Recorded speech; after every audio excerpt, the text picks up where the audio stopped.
O convenio suscrito esta fin de semana entre a Consellería de Cultura e o Concello de Ribeira permitirá mellorar a climatización da sede do museo, así como a creación dunha biblioteca infantil e xuvenil. As actuacións a acometer financiadas pola Xunta cunha subvención de 50.000 euros permitirán o mantemento da temperatura e humidade nas instalacións, co fin de mellorar a conservación dos fondos. En canto á nova biblioteca, contará con máis de 2.000 volumes ilustrados que estarán a disposición do público infantil e xuvenil que visite o museo. Vimos de asinado un convenio por unha cantidade de 50.000 euros, fundamentalmente para mellorar as instalacións, cuestións técnicas de climatización, cuestións técnicas de almacenaxe, para que podan estar as piezas máis e mellor expostas, pero é unha cuestión que para min é a máis significativa, porque vamos a pôr en marcha unha biblioteca juvenil e infantil,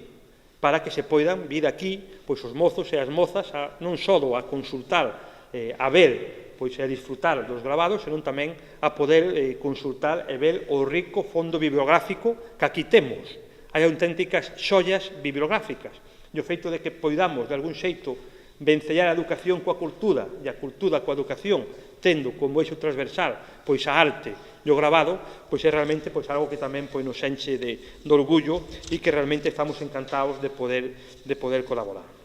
O que é aumentar os lugares de poder depositar a gran bibliografía que hai, porque non só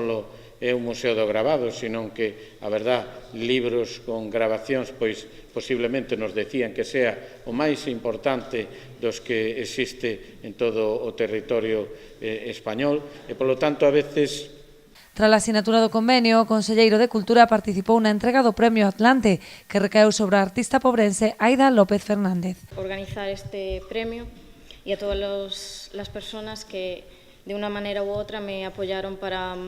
mandar el grabado y que hoy estuviera seleccionado y con suerte ser el primer premio.